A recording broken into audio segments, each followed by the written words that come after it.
Gujarat vibrant summit 2024માં રાજ્ય સરકાર દ્વારા અનેક ક્ષેત્રમાં એમઓયુ કરવામાં આવ્યા હતા। આજે ગ્રીન એનર્જી અને પ્રવાસ ક્ષેત્રમાં એમઓયુ કરવામાં આવ્યા હતા, જે અંતર્ગત ડોલ્ફિનને દરિયામાં નજીકની જોઈ શકાય તે માટેના એમઓયુ કરવામાં આવ્યા છે। ત્યારે કોંગ્રેસના પ્રદેશ અધ્યક્ષ શક્તિસિંહ ગોહિલ દ્વારા આપવામાં આવેલા નિવેદન પર પ્રતિક્રિયા આપતા મૂળ બેરાએ કહ્યું છે કે તે લોકોએ રામ મંદિર નથી બનાવ્યું। આ નિવેદન તેમની માનસિકતા દર્શાવે છે।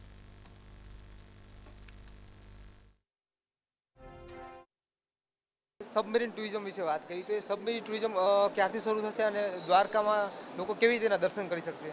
सबमरीन जे क्रूज है एमां लगभग दरियानी अंदर 300 फूट सुधी ऊंडું આ સબમરીન જઈ શકશે અને ત્યાં દરિયાઈ જીવ સૃષ્ટિ છે।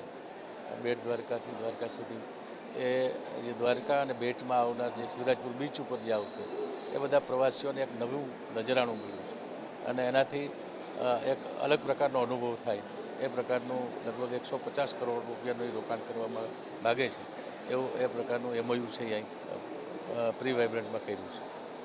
કોંગ્રેસના ગુજરાત પ્રદેશ અધ્યક્ષ શક્તિસિંહ ગોહિલનું એક નિવેદન આવ્યું છે કે રામ મંદિર જે છે એ ભાજપનો જે છે એક ઇવેન્ટ છે, તો એમાં અમે દર્શન કરવા નહીં જઈએ, અમને અમારી મરજી છે ને ત્યારે અમે દર્શન કરશું। એના પર આપનું શું નિવેદન છે?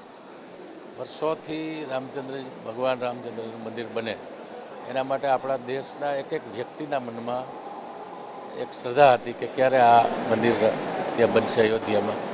એ ઘડી હવે આવી ગઈ છે અને એક મોટો મહોત્સવ સમગ્ર દેશનો છે। ગામડામાંથી લઈ અને શહેરમાં આજે પોતપોતાના ગામમાં જે શ્રી ભગવાન રામનું મંદિર છે ત્યાંની સફાઈથી લઈ ત્યાં કળશની પધરામણીથી લઈ દીપમાળા કરે, ત્યાં આખું ગામ ભેગું થાય, મીઠાઈ સમૂહ ભોજન થાય, સમગ્ર ગામને સફાઈ કરવામાં આવે એ પ્રકારનો ઉત્સાહ છેલ્લા 1 મહિનાથી આપણે જોઈ રહ્યા છીએ કે લોકો સ્વયંભૂ રીતે આખો આ ઉત્સવ છે ઉજવી રહ્યા છે। એટલે આ ઉત્સવ જે આખો છે આપણો અયોધ્યા જે ભગવાન રામચંદ્રજીની પ્રાણ પ્રતિષ્ઠા મહોત્સવ છે એ સમગ્ર સરકાર અને બીજા કોઈ કરતાં એક એક વ્યક્તિ પોતે જન કહેવાય જેને એ પોતે આગળ ચાલી રહ્યા છે એવો આ મહોત્સવ છે। હવે એમાં કોઈને કોઈ બીજું દેખાતું હોય તો એની કબૂદી કહેવાય।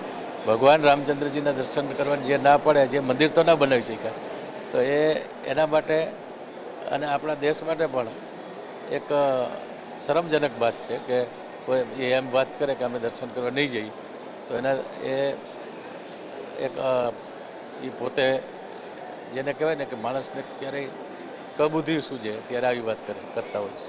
કેમેરામેન યોગેશ જયસ્વાલ સાથે જયેશ પાટડિયા, મંતવ્ય ન્યૂઝ।